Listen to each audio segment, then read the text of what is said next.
Japón. Finales de los años 80. Un país que en ese momento se mostraba al mundo como sinónimo de orden, progreso y disciplina social. Calles limpias. Barrios tranquilos. Casas donde, se supone, nada malo ocurre. Pero a veces, el horror no necesita esconderse en callejones oscuros. A veces, ocurre dentro de una casa común, rodeada de vecinos que escuchan y deciden no hacer nada. Esta es la historia de Junko Furuta. Una historia real, y una que Japón todavía evita mirar de frente. Junko Furuta tenía 17 años, era estudiante secundaria, no tenía antecedentes problemáticos, no pertenecía a ninguna pandilla, era descrita por sus compañeros como tranquila, educada, invisible.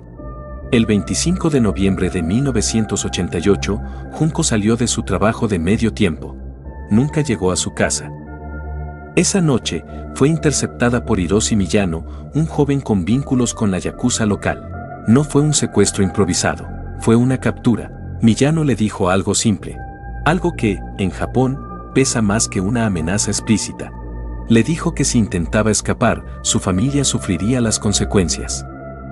Junko no gritó, no corrió, no pidió ayuda, porque entendió, en ese instante, que no era una advertencia vacía. Fue llevada a la casa de Ogura, uno de los agresores. Una casa normal. Con vecinos. Con paredes delgadas. Ahí comenzó algo que duraría 44 días. Al principio, Junko todavía creía que podía salir viva. Que si obedecía, si no resistía, esto terminaría. Se equivocaba. Los abusos comenzaron esa misma noche. Y no se detendrían nunca más. Cada día, nuevos agresores, amigos, conocidos, personas que entraban y salían de la casa como si nada. Pero hay algo aún más perturbador. Los padres de Ogura estaban en la casa. Detengámonos acá. Esta casa no estaba aislada. No estaba en el medio del campo. No era un sótano oculto. Era una vivienda común, en un barrio común.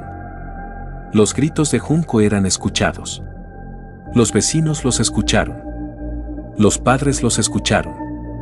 Cuando alguien preguntó, la respuesta fue siempre la misma: es una discusión familiar. Nadie llamó a la policía. Con el paso de los días, el abuso dejó de ser solo físico. Se volvió sistemático, calculado, cada vez más cruel. Junko fue golpeada, quemada, mutilada. Se le negó comida. Se le negó agua. Un perito diría más tarde una frase que todavía hoy estremece: las lesiones eran tantas que el cuerpo ya no podía reaccionar.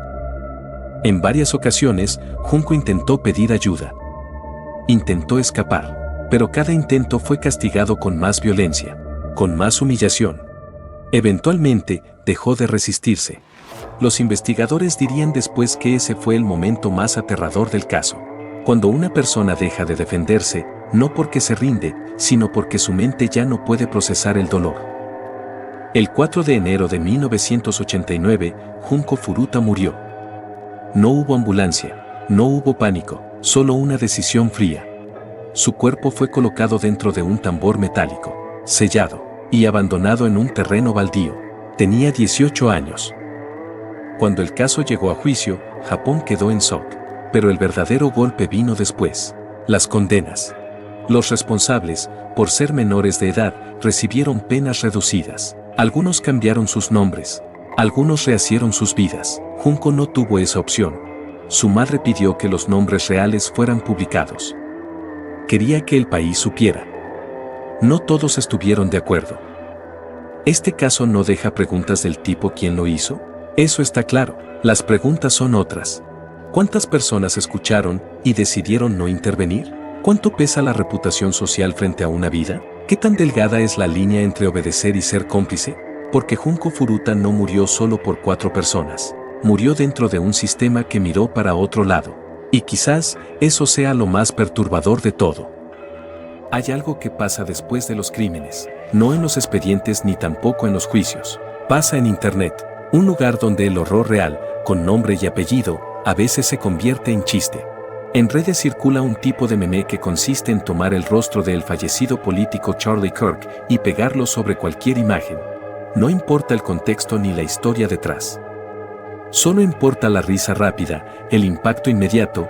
El problema no es el meme como formato, el problema es cuando ese recurso se usa sobre el rostro de Junko Furuta. Ahí no hay humor negro, hay deshumanización. Junko Furuta no fue un personaje ni una historia inventada para asustar. Fue una adolescente real, secuestrada, torturada, abusada y asesinada durante semanas. Quienes hacen esto suelen esconderse detrás de la misma excusa, es solo un meme. Pero el humor, incluso el más oscuro, necesita conciencia del contexto. Y acá el contexto es claro, estamos hablando de una víctima real, no de un símbolo ni de un avatar. Cuando una víctima se vuelve imagen y la imagen se vuelve chiste, el dolor desaparece, y con él, la empatía.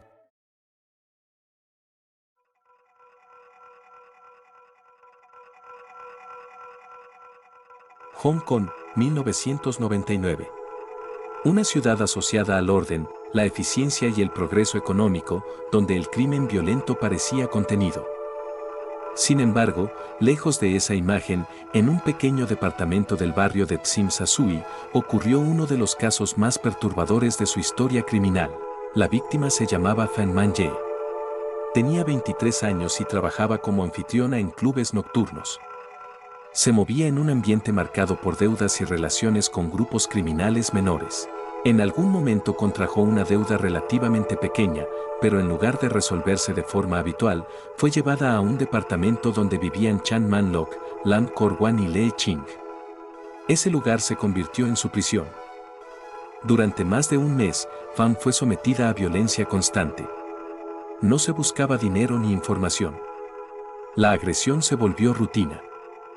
Fue golpeada a diario, colgada del techo durante horas, pateada hasta romperle huesos, quemada con cera caliente y humillada de forma sistemática. Los gritos se escuchaban desde otros departamentos, pero nadie llamó a la policía. En una ciudad ruidosa y densamente poblada, el sufrimiento ajeno se mezcló con el ruido cotidiano.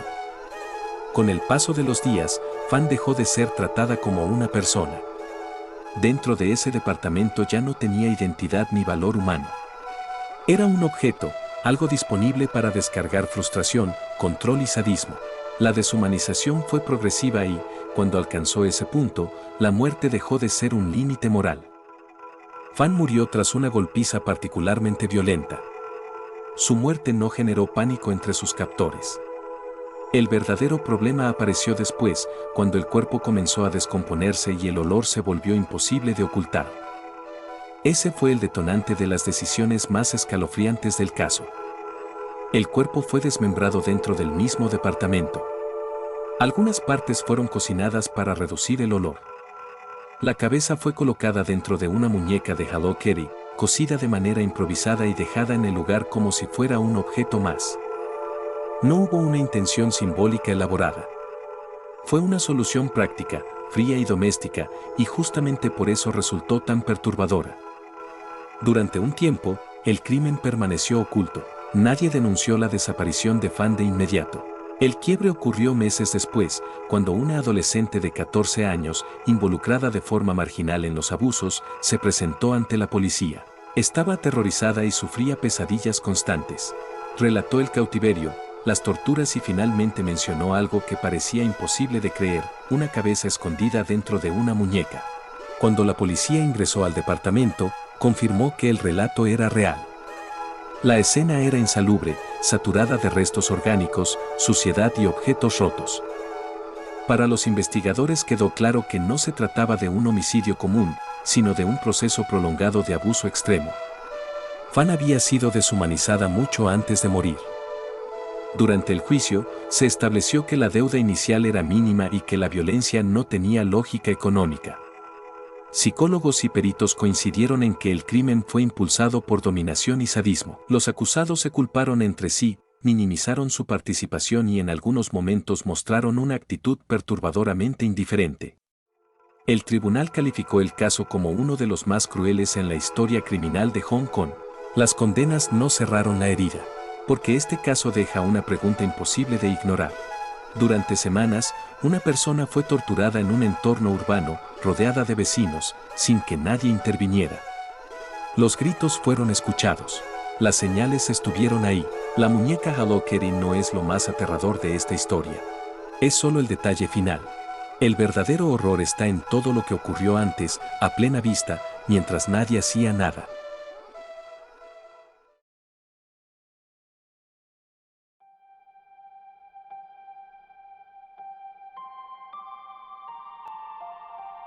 Tokio, distrito de Setagaya, un barrio residencial tranquilo, familiar, con casas bajas, calles silenciosas y parques infantiles. Un hogar donde nada extraordinario debería ocurrir. Sin embargo, la noche del 30 de diciembre del año 2000, dentro de una de esas casas, una familia entera fue asesinada. Padre, madre y dos hijos pequeños. El responsable no solo nunca fue atrapado, sino que dejó huellas, ADN y objetos personales, y aún así desapareció para siempre. Este no es un caso de misterio sobrenatural, es algo peor, un crimen que no debería seguir sin resolverse. La familia Miyazawa llevaba una vida común. Mikio, el padre, trabajaba en diseño. Yasuko, la madre, se dedicaba al hogar. Sus hijos, Miina y Ariai, tenían 8 y 6 años. Vivían en una casa de 2 plantas ubicada junto a un parque público, una zona abierta, visible y expuesta. No había conflictos conocidos ni señales previas de peligro. Esa noche no hubo señales de entrada forzada ni intentos de ocultar lo ocurrido.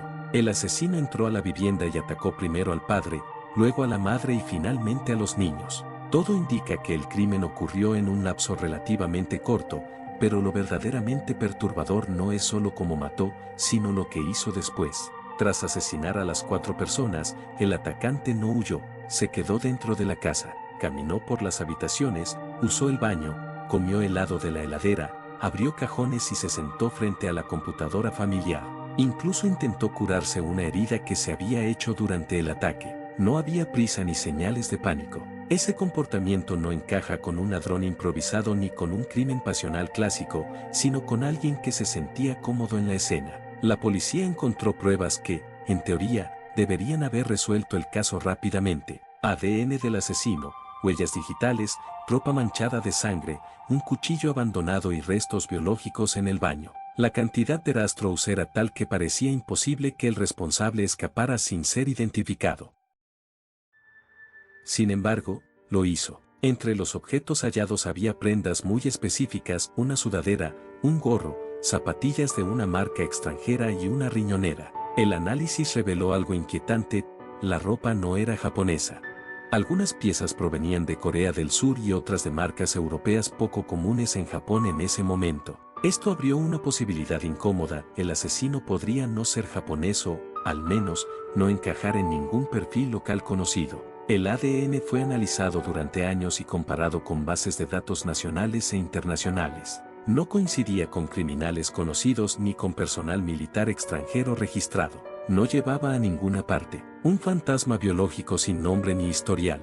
La ubicación de la casa también es clave. Estaba pegada a un parque público oscuro por la noche y con múltiples salidas, un lugar ideal para observar rutinas, planificar el ataque y escapar sin ser visto. Todo indica que el asesino conocía bien la zona o la estudió con paciencia. No hay señales claras de improvisación.